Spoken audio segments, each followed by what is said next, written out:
In this video, we'll share the top 17 things to do in Krakow. At number 1, we have the Wawel Cathedral, a monument of real national importance.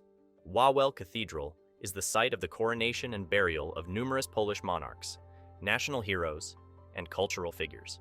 The current building was completed in the 14th century after the previous two were destroyed or burned down.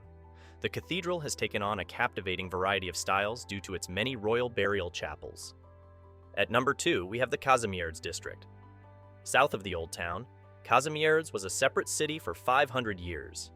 Founded by Kazimierz III the Great, it became home to one of Europe's biggest Jewish communities. The eastern streets of Kazimierz have a Jewish flavor that has been revived since the late 1980s, and it once again has synagogues, bookshops, restaurants, and bars for a small but dynamic Jewish community. At number 3, we have the Stare Miasto, Old Town.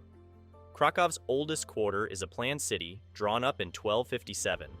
A day in the Old Town will fly by as you drift from churches to atmospheric squares and specialty shops to museums. The simple act of going for a meal or a drink can be a historical journey, descending into cellars with Gothic vaults. At number 4, we have the Rynek Główny, Main Square. One of the largest medieval squares in Europe, Krakow's central marketplace has been the commercial, social, and administrative focal point of the city since the middle of the 13th century. The Grand Plaza measures 200 meters by 200 and is an enduring piece of medieval urban design. At number 5, we have the Wawel Castle, a monument of immeasurable national importance. The UNESCO-listed Wawel Castle was the seat of the King of Poland from the 13th century to the 17th century. The castle has architecture of every style from Romanesque to Baroque and presents the riches of the Polish monarch through sumptuous interiors.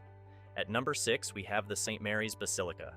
Built on the foundations of an earlier church, this brick Gothic wonder is from the beginning of the 14th century. The St. Mary's trumpet call is played from the top of the taller of the two towers, on the hour every hour, in memory of the 13th century city trumpeter sounding the alarm for the Mongol attack. At number 7, we have the Franciscan Church. This monastery church took shape in the aftermath of the Mongol invasion. It was the first example of Krakow's hallmark brick and sandstone architecture.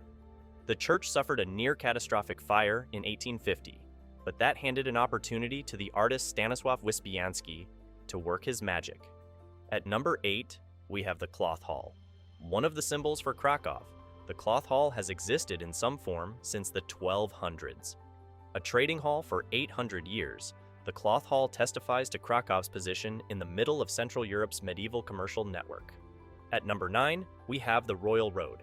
On this themed walk through Krakow's Old Town, you'll be treading the same path as Poland's monarchs, as you follow the route of medieval coronation processions north to south through the city.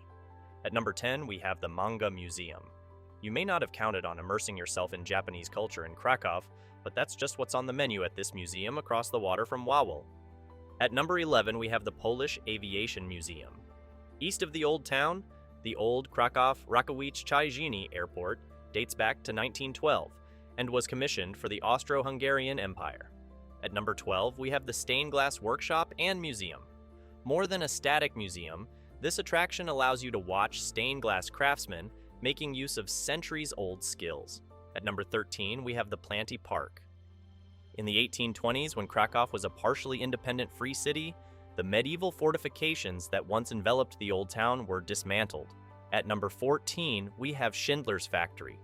You may be aware that a lot of Steven Spielberg's 1993 movie Schindler's List was filmed in Krakow. At number 15, we have the Rynek Underground. Also maintained by the Historical Museum is a museum beneath the main square, recapturing life in Krakow's Old Town 700 years ago. At number 16, we have the Museum of the Jagiellonian University Collegium Maius. In the Old Town, you can make an intensive 30-minute tour of Collegium Maius, the oldest building for the Jagiellonian University. At number 17, we have the Kosciuszko Mound.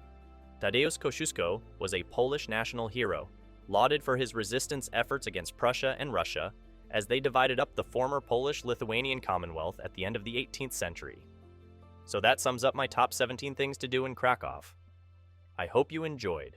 If you did, please leave a like on the video, and if you're new to the channel, hit that subscribe button. Until next time, have a great day.